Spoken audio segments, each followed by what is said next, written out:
Prophet ﷺ said that when half of Sha'ban has passed, Allah looks out at His creation and He forgives everyone except for one who is a mushrik, who is an idolater, or mushahin, someone who holds maliciousness in their heart. And it stirred an interesting debate. Now, obviously, if you just click the link in that illustration, which goes to the full infographic, then you'll see the way that we spoke about Sha'ban as a whole. And the fact that the vast majority of the narrations about the 15th of Sha'ban are in fact weak or fabricated even. And if you go through the infographic to the actual lecture, the webinar that we held 2 weeks ago at the beginning of this month of Sha'ban, then you would see a full explanation of those things in accordance with the Sunnah of the Prophet ﷺ and the way that the scholars of the Sunnah had understood this concept, understood the month of Sha'ban as a whole and what virtues the month of Sha'ban has, and then particularly what, if any, virtues are there that are associated with the 15th night of Sha'ban. And if it is a special night, if it's a night to be observed, are there any special practices or special acts of worship to be observed? So first and foremost, just an advice, and I don't say this in a condescending way. Well, I love and I appreciate the people that feel protective of this beautiful deen of ours and do not want to permit any innovation and are afraid of innovation. That's a noble thing, and so I'm not trying to be condescending here.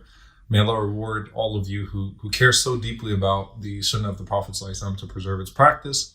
But just a nasiha and advice is not to be hasty in declaring something fabricated because you don't know it, or you found a hadith that sounds similar to it and you went to sunnah.com and that says mawdu', or that says fabricated, or an Islam QA link, or any type of QA link, in fact, which could be addressing a different concept, or could be addressing a different hadith narration, or it might actually be a legitimate difference of opinion amongst our scholars.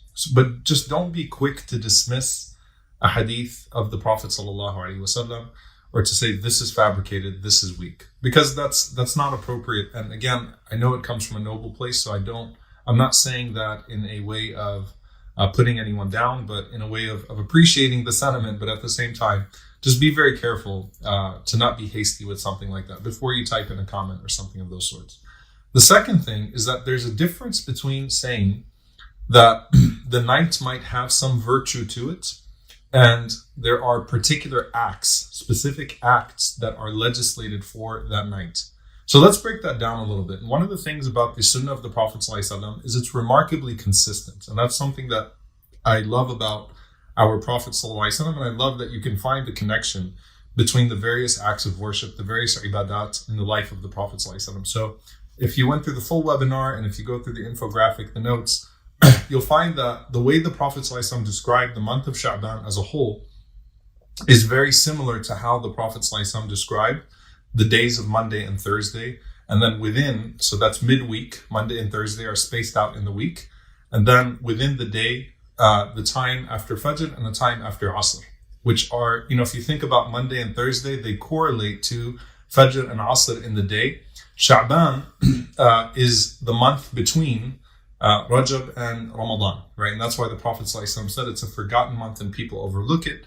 And he also said ﷺ that it is a month in which the deeds are presented to Allah. And we talked about this concept that the deeds are presented to Allah on a daily basis, in the morning at Fajr time, and then Asr in the afternoon. They're presented to Allah subhanahu wa ta'ala on a weekly basis on Monday and Thursday. And then Sha'ban as a month as a whole, the Prophet ﷺ said the deeds are presented to Allah annually in the month of Sha'ban, just as we go into Ramadan. Now that hadith where the Prophet ﷺ said that Allah looks out at His creation and forgives everyone except for a person who is a mushrik or a mushahin, someone who is an idolater or holds maliciousness, some malice in their hearts.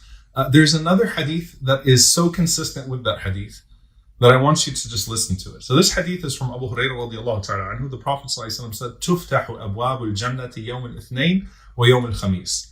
The gates of paradise are opened on the day of Monday and the day of Thursday. فَيَغْفِرُ لِكُلِّ عَبْدٍ لَا يُشْرِكُ بِاللَّهِ شَيْئًا إِلَّا رَجُلًا كَانَتْ بَيْنَهُ وَبَيْنَ أَخِيهِ شَحْنَاء فَيُقَالْ أَنْظِرُوا هَذَيْنِ حَتَّى يَصْطَلِحَا أَنْظِرُوا هَذَيْنِ حَتَّى يَصْطَلِحَا. So the Prophet ﷺ said that the gates of paradise are open every Monday and Thursday. And Allah forgives every single person, every one of his creation, except for someone who associates a partner with him. Okay, so again, mushrik, which is similar to the hadith of Sha'ban, and someone كانت بينه وبين أخيه شحناء, someone that holds deep hatred in their heart for their brother. Okay, so two people who hold spite, maliciousness, hatred between each other. And Allah subhanahu wa ta'ala says, أنظروا هذين حتى يصطلحا. Leave these two until they reconcile.